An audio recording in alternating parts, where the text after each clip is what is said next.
মধ্যরাত এই সময়টা পৃথিবীর সবচেয়ে ভয়ঙ্কর সময়।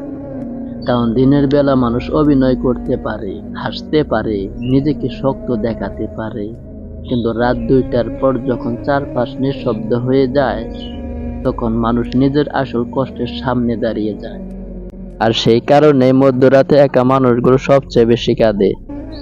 দিনের বেলা মানুষ ব্যস্ত থাকে, কেউ কাজ নিয়ে, কেউ বন্ধু নিয়ে, কেউ পরিবারের সাথে, কিন্তু রাত হলেই সব শব্দ থেমে যায়।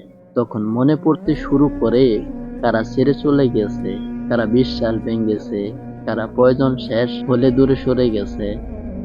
মধ্যরাতে মানুষ আসলে অন্য কারোর জন্য না, নিজের ভিতরে শূন্যতার জন্য কাঁদে। কারণ এই সময়ে কেউ পাশে থাকে না, থাকে শুধু কিছু পুরনো স্মৃতি, অসমাপ্ত কথা, আর বুক ভরা নীরব কষ্ট।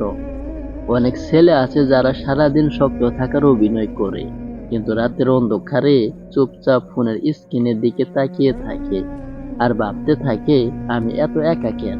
সবচেয়ে ভয়ঙ্কর ব্যাপার জানো, মধ্যরাত মানুষকে সত্যিটা বুঝিয়ে দেয়।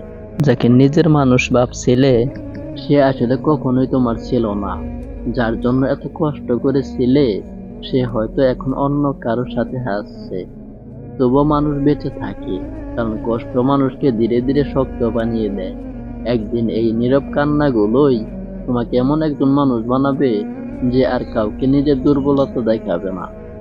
তাই যদি আজ মধ্যরাতে তোমার কষ্ট হয়, তাহলে মনে রেখো, সবচেয়ে গভীর মানুষগুলোই রাতের অন্ধকারে একা কাঁদে। মধ্যরাতের নীরবতা অনেক সময় লুকিয়ে রাখা কষ্ট বের করে আনে। এই ভিডিওটি তাদের জন্য যারা বাইরে থেকে হাসে কিন্তু ভিতরে ভিতরে ভেঙে পড়ে।